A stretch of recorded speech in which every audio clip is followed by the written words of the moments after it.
Hello everyone, welcome back to my class Critical Reading. Of course with me, Mrs. Yuni. Today I'm going to give you or explain to you about a new material called summary. We will do a summarizing.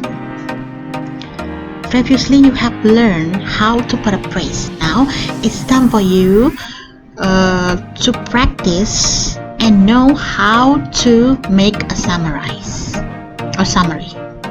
So let's take a look.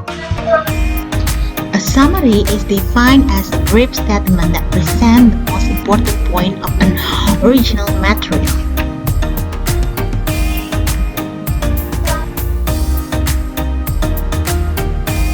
A summary helps you to retell a story or any material using a few statements. Jadi summary ini membantu kalian ketika kalian meretell atau menjelaskan kembali tentang story atau materi yang lain menggunakan beberapa statement, ya, beberapa pernyataan. So that's why a summary is usually short and easy to comprehend. Nah, maka dari itu ketika kalian membuat summary kalian harus pendek ya, dan juga gampang dimengerti. A good summary focus on the big pictures and does not pay so much attention to minor detail. Maksudnya di sini, summary yang bagus itu fokus dengan big picture. Big picture di sini gambaran umum ya maksudnya ya. Sehingga detail-detail minor atau detail-detail kecilnya itu tidak terlalu banyak diperhatikan. Its main goal is to present the essential ideas in written. Jadi maksudnya tujuan dari summary ini adalah untuk mempresentasikan atau untuk menyajikan ide-ide yang umum atau ide-ide yang penting saja dalam sebuah tulisan ya. Intinya dalam summary itu yang ada hanya pokok-pokoknya saja, inti-intinya saja ya. Tidak usah terlalu menjelaskan panjang lebar. Jadi di summary itu mencakup semua bagian, semua hal yang ada pada atau isi dari tulisannya tersebut atau teksnya tersebut. Now let's compare between paraphrasing and summarizing. Last 2 weeks you have already learned about paraphrasing. Paraphrasing refers to restating someone else's work or idea in your own words at roughly the same level of details. Jadi detailnya sama ya dalam paraphrasing. While in summarizing involves putting the main ideas of a certain work into your own words, including only the big picture of or the main idea. Maksudnya di sini dalam summarizing atau dalam summary itu hanya diperlihatkan gambaran umumnya saja atau main idea-nya apa. Berbeda dengan paraphrasing. Di paraphrasing itu lebih detail ya, detail-detailnya lebih rinci dia dijelaskan atau diperlihatkan. When summarizing, it is important that you know how to recognize the main idea, the key information, and the supporting details in the given text. Jadi penting sekali ya untuk kalian mengetahui 3 komponen ini pada saat kalian ingin melakukan summary atau menulis summary.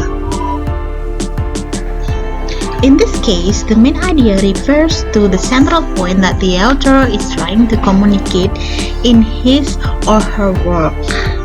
Jadi dalam main idea ini penulis ingin atau mencoba berkomunikasi dengan tulisannya dia, berkomunikasi dengan pembacanya tentunya ya. Nah, berikut ini contoh teks. Nah, kalian bisa lihat di sini central ideas-nya atau essential ideas-nya ada di baris pertama ya. Dan kemudian ada supporting details atau detail-details yang pastinya mensupport atau mendukung ideas atau main ideas yang ada di atas tadi ya. Selanjutnya ada key information atau informasi kuncinya. key information, meanwhile, refers to important pieces of evidence, reasons, examples, and explanation that support the main ideas.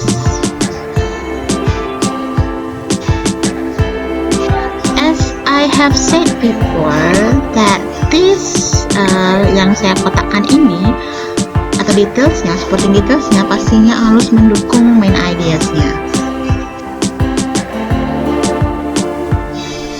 Since the summary is shortened version which present the gist of specific material, it is important to consider these important guidelines when you write a summary. So, these are the guidelines. First, a summary should be based on the original piece.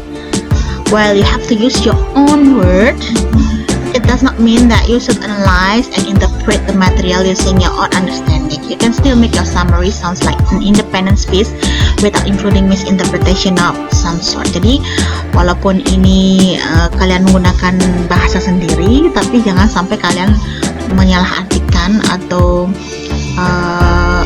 misinterpret atau salah menginterpretasikan isi dari teks tersebut.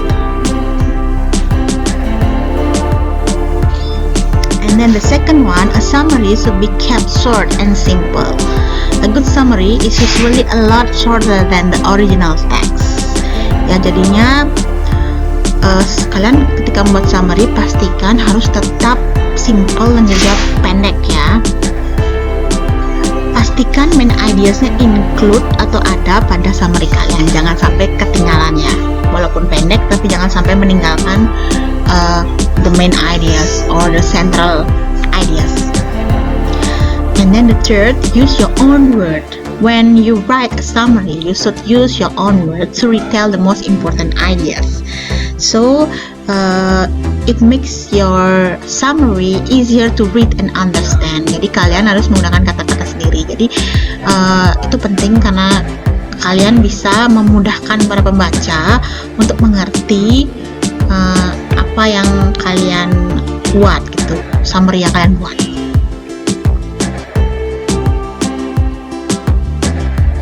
Next, you should know the main ideas or the key information in what you are summarizing. When summarizing, it pays to know which details are important and which information may be omitted without altering the meaning of the source material. Jadi maksudnya di sini kalian pastinya harus tahu main ideasnya apa atau key informationnya apa. Lalu setelah kalian menulis summary-nya, kalian bisa memilih yang mana saja detail yang penting dan mana saja informasi yang mesti dihilangkan ya, tanpa harus kalian mengurangi makna dari teks yang kalian baca itu.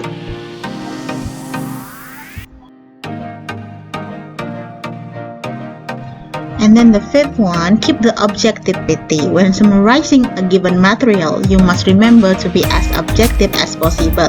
This means that you should not include your personal opinion on the ideas in the original text. Jadi di sini maksudnya ketika kalian membuat summary, kalian harus pastikan kalian tidak memakai ide kalian. Kalian harus sesuai dengan original teksnya ya. Harus seobjektif mungkin, jangan sampai kalian melupakan isi atau main ideas dari original text tersebut. Next, a summary must be comprehensive. This means that as a writer, you should be able to identify all the important ideas from the original material to keep the meaning complete in a shorter version that you should be writing. Ini maksudnya di sini ya. Kalian harus bisa mengidentifikasi semua ide-ide yang penting dari teks original tersebut. Jadinya artinya itu tetap komplit ya, tetap lengkap artinya, tapi dalam versi yang lebih pendek.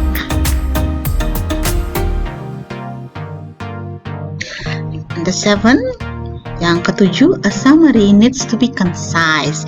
Since a summary is relatively short, you should be able to avoid repetition ideas when writing. This will keep the good flow of your summarized text. Jadinya harus concise ya, maksudnya di sini harus, karena walaupun dia pendek, tapi jangan sampai ada pengulangan di sana, ada repetitionnya.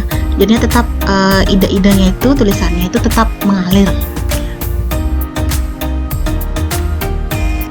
Next, the last one is coherent is a key feature of a good summary. Even when you pick out only the main ideas from a text, your summary still has to be clear and organized. It should not sound like a set of disjoint sentence when read. Ya, jadi di sini maksudnya coherent di situ, walaupun kamu mengambil atau kalian mengambil beberapa main ideas-nya atau hanya mengambil main ideas-nya saja, tapi tetap harus maknanya tuh harus clear ya, harus jelas ya, dan harus terorganisasi, harus teratur ya, beraturan ya. Jadinya nggak seperti atau kelihatannya tidak seperti kalimat-kalimat yang saling disjoint ya, tidak berhubungan ya. Itu harus connected ya, atau saling nyambung ya, jangan sampai tidak nyambung ya antara main idea satu dengan main idea yang lain.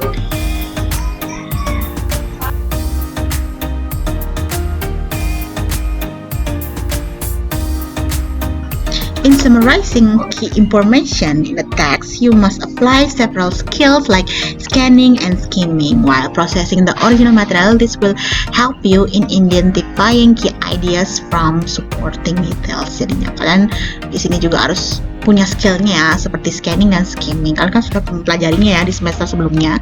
Ini pasti lebih mudah untuk melakukan summary ini. Dan pastinya kalian mampu mengidentifikasi key ideas-nya atau kunci idenya. Note taking as well as the use of graphic organizers to maintain a good flow of ideas may also largely contribute to summary you are trying to write. Jadi di sini kalian juga harus menggunakan graphic organizer ya. Ini tujuannya agar ide-ide kalian tetap mengalir ya, dan juga tetap kontribusinya besar ya dalam summary kalian. Jadinya harus pakai graphic organizer. Apa sih graphic organizer itu? Graphic organizer itu seperti mind mapping ya, itu seperti grafik visual, seperti tabel-tabel warna-warni yang menampilkan antara berbagai ide, konsep, dan fakta, dan juga topik itu ada. Mungkin kalau kalian ingin melihat contohnya, kalian bisa search di Google kayak gimana sih graphic organizer itu. Nah, di situ ada ya. Ya, contohnya seperti ini ya. Kalau pengen lihat yang lebih banyak lagi bisa cari di internet, oke? Okay, I think that's all for today. Thank you for watching my video and see you on the next video. Bye-bye.